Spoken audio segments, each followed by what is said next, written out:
Olá pessoas, estamos na terceira aula do curso de Psiquiatria, fechando o bloco de bipolaridade. Essa terceira aula eu vou falar então sobre o tratamento do transtorno bipolar. Eu sou Nerlan Takeda, eu sou aluno do terceiro no curso de Medicina da UniOeste. Para entender sobre o tratamento é importante falar sobre a fisiopatologia da doença. Então, alguns sistemas são importantes para a condução de informação no sistema nervoso central. Entre eles estão o sistema serotoninérgico, dopaminérgico e noradrenérgico. Eles são nomeados a partir do tipo de neurotransmissor que eles utilizam. Então, para entender esses circuitos, é importante entender quais são esses sistemas. Outra hipótese, além da disfunção dos sistemas, seria por meio de problemas relacionados ao córtex orbitofrontal, que seria a região da ponderação. Ele também está relacionado com a memória de trabalho, com a tomada de decisões, e por isso ele é tão importante, relembrando da fase de mania em que muito disso que eu falei não está acontecendo. As classes de medicamento de escolha seriam os estabilizadores de humor, que seriam a primeira classe de escolha. Eles podem atuar tanto na fase mais depressiva quanto na fase de mania, e eles têm um efeito importante na estabilização do humor, que varia muito. Os antipsicóticos eles são utilizados muitas vezes na fase mais aguda do transtorno ou nas crises maníacas. Eles podem ser utilizados também com esse terceiro ponto que eu coloquei aqui, seriam os inibidores seletivos da recaptação de serotonina, como uma espécie de tratamento que vai pegar tanto a fase maníaca quanto a fase depressiva. E os benzodiazepínicos, ou conhecidos como sedativos importantes, eles estão relacionados justamente com a fase aguda. É muito difícil você receitar eles por os motivos que eu vou explicar mais à frente. Então, só para salientar, para retomar então, não é utilizado o inibidor seletivo da recaptação de serotonina isolado num tratamento para transtorno bipolar, porque ele pode gerar virada de humor. E sinais psicóticos também. Como introdução, além de falar sobre a fisiopatologia, é importante falar sobre fatores ambientais que vão estragar ou vão desestabilizar o humor bipolar com maior facilidade. Entre eles seriam as drogas estimulantes. Eu posso falar da bala, que seria uma anfetamina, e do êxtase, que seria uma metileno-dioximetanfetamina. A cocaína, que em pequenas doses já seria um mega estimulante cerebral.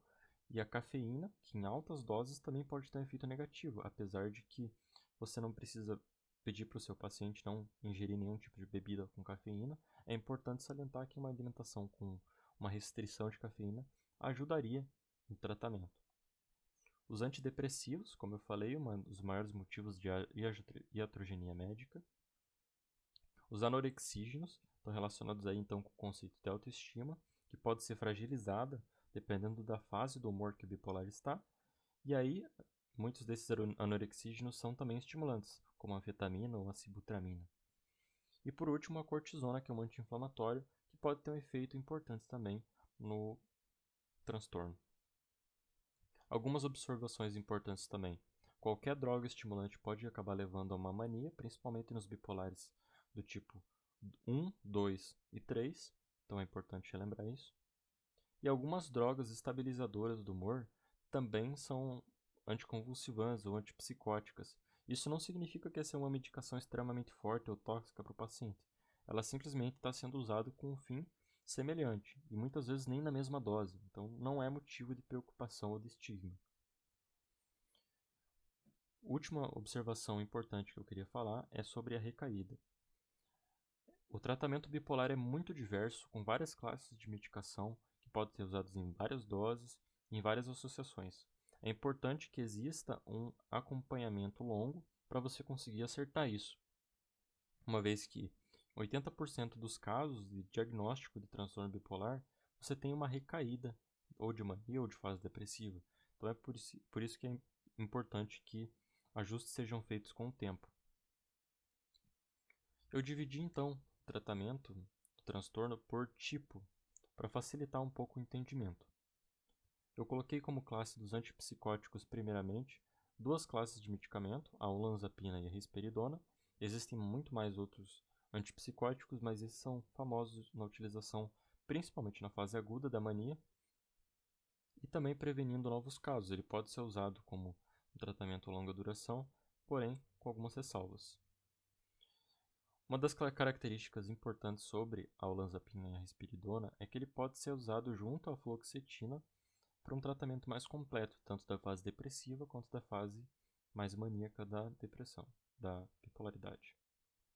E para fases não agudas, o tratamento não vai ser com a mesma dosagem, ou seja, o indivíduo está numa crise de mania, ele vai receber uma dose muito alta de olanzapina ou risperidona para controlar essa fase. Isso não significa que ele vai usar essa dose a vida inteira.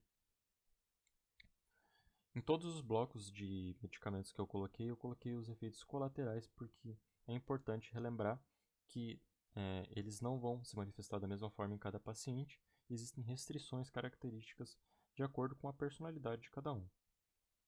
Então, esse medicamento ele acaba gerando ganho de peso, que é muito importante para a autoestima, e, em alguns casos, a sonolência, que é importante para profissões, principalmente relacionadas com atenção, tais como motoristas ou seguranças, entre outras profissões aqui. Os benzodiazepínicos ou sedativos, eles são muito conhecidos no uso cotidiano e eles têm uma característica muito negativa que é relacionada com o preço, que é muito barato, e a facilidade com que eles viciam. Eu coloquei aqui os medicamentos com seus nomes de venda, tais como o diazepam, que é vendido como Valium, o clonazepam, o famoso Rivotril, o lorazepam, Lorax, e o midazolam, que é um medicamento sonífero, o Dormonide, que é também muito vendido. Eles atuam na fase mais aguda, como eu falei, você não vai fazer um tratamento crônico com esse tipo de medicamento, uma vez que ele é muito propenso ao vício e ele perde a sua eficácia com o tempo. Ele também pode gerar ansiedade, falta de sono, e como colaterais graves, além do abuso, você tem uma perda de eficácia gradual e a irritação e descoordenação, além de desatenção e perda de memória. O indivíduo fica desatento, ele começa a perder as características normais que ele tem. Então o indivíduo fica muito característico. Agora chegando então nas classes mais específicas para o tratamento do transtorno bipolar, eu tenho o lítio, que não pode ser desprezado, uma vez que ele é um dos principais remédios recomendados para tratamento de humor bipolar.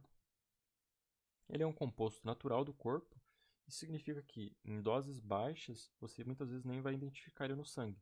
Porém, como o transtorno bipolar exige que você tenha uma dose fixa, você vai fazer o controle então por meio do nível sanguíneo do lítio no sangue da pessoa. Ele é recomendado para a fase aguda e manutenção também da estabilidade desse paciente para bipolares do tipo 1, 2 e 3, muitas vezes associados com outro medicamento chamado lamotrigina, que eu vou citar mais para frente. Em doses muito elevadas, ele se torna tóxico, e aí a gente fala sobre a diabetes insípidos nefrogênica, cuja principal causa é o uso prolongado do lítio. Então, não é só uma questão também estética, uma questão de estigma que deve ser levado em conta, também é uma questão de saúde. E uma das melhores características desse medicamento é que ele é barato e de ampla distribuição. Como colaterais, é importante falar sobre sinais cutâneos como acne e prurido, náuseas e tremores, vômitos, diarreia e ganho de peso. Isso não significa que ele vai manifestar todos esses efeitos, mas em alguns pacientes eles podem ser mais característicos, alguns podem não ter nada e apresentar mais acne, ou ganho de peso, ou náuseas.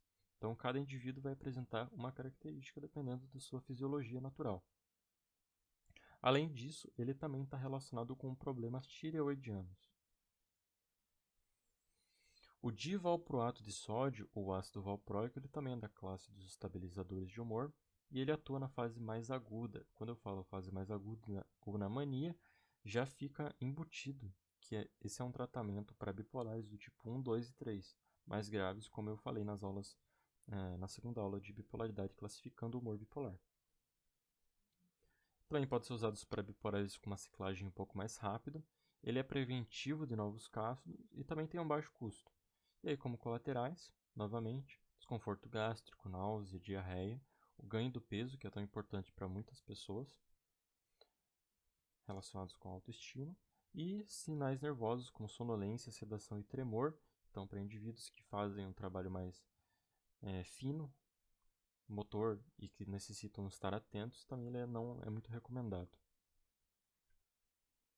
A quetiapina, então, está entre os medicamentos mais caros, porém com menos efeitos colaterais. Ela atua na fase aguda da mania e, como característica muito positiva, ela também atua na fase depressiva. Então é um medicamento bem completo. E o seu principal contra seria o alto valor em doses mais altas. Como colaterais, ele não apresenta ganho de peso para o indivíduo, se usado até 300 gramas por dia, e praticamente sem outro efeito colateral. A lamotrigina é um medicamento que eu falei anteriormente para associação junto com lítio ou associação com antipsicóticos. E ele não é utilizado em fase aguda. Ele tem uma eficácia reduzida para tratamento da mania. Ele previne novos casos em algum nível, mas ele é geralmente utilizado junto com outro medicamento guia. Indicado para bipolares do tipo 3, 4 ou ciclotímicos, eles tratam muito mais a fase depressiva, melhorando um pouco o humor desse paciente, reduzindo a chance de mania e muitas vezes associados. Dificilmente ele é utilizado apenas ele, no caso. Uma associação comum é o uso dele junto com o ácido valproico. Por que disso? Porque se você utilizar a lamotrigina junto com o ácido valproico, você pode usar metade da dose, e isso vai baratear o tratamento. Praticamente sem efeitos colaterais, em alguns casos o indivíduo pode até perder 1 a 2 quilos. O topiramato, o nome de venda é o Topomax, ele é realizado também um tratamento de controle, não serve para fase aguda, ele seria mais para prevenção de novas fases de mania. Ele deve ser induzido lentamente, porque se você introduzir ele muito rapidamente, ele tem efeitos na memória e efeitos motores. É um medicamento caro também. E como um pró muito importante, ele não gera ganho de peso e também tem relatos que falam sobre a perda de peso. Já a memória é um dos efeitos negativos que é conhecido quando você introduz ele mais rapidamente. Ela pode ficar prejudicada em alguns casos. Anticonvulsivantes podem ser utilizados no tratamento de depressão, de transtorno de bipolaridade também. E os principais seriam a carbamazepina e a oxcarbazepina. A carbamazepina está sendo cada vez menos utilizada, porque o seu novo medicamento, a oxcarbazepina, ela tem uma ação muito melhor e com menos efeitos colaterais. Eles também não atuam na fase aguda, relembrando, se ele não atua na fase aguda, ele é mais útil para controle, para manutenção e também para bipolares mais leves. Você vai medir a dosagem no sangue dele. Esse medicamento é utilizado de 2 a 6 comprimidos por dia, isso é uma característica comum, não é para se assustar. São vários comprimidos mesmo. E eles não devem ser utilizados junto com o anticoncepcional. Então eles têm uma ação melhor ainda e mais importante para o uso de homens, já que não é utilizado o anticoncepcional. E caso mulheres também que não utilizam o anticoncepcional são beneficiadas por esse medicamento. A oxcarbazepina, ela não vai gerar ganho de peso, em contrapartida da carbamazepina. E, principalmente a carbamazepina, pode gerar efeitos sérios como problemas de sangue, fígado e pele. Então, para pessoas, indivíduos que você sabe que não vai ter um retorno tão rápido, não seria uma recomendação tão boa. Seria para indivíduos que vão ter um acompanhamento mais frequente. Outro efeito seria a sonolência. E agora, para fechar a aula, eu vou falar sobre os objetivos de tratamento. O Akiskil, que é uma das referências que eu utilizei aqui para a produção dessa aula, ele fala que o objetivo não é só estabilizar o humor, mas buscar a funcionalidade, o bem-estar, de acordo com as características do estilo do paciente. Então, sempre temos que buscar a funcionalidade independente da doença do paciente. Porém, você não pode fazer com que esse paciente perca suas características essenciais que vão gerar a personalidade e a vida desse paciente. Então, sempre levando em conta também o bem-estar, as queixas dele, e para conseguir a melhor eficiência possível e a melhor qualidade de vida possível para esse paciente.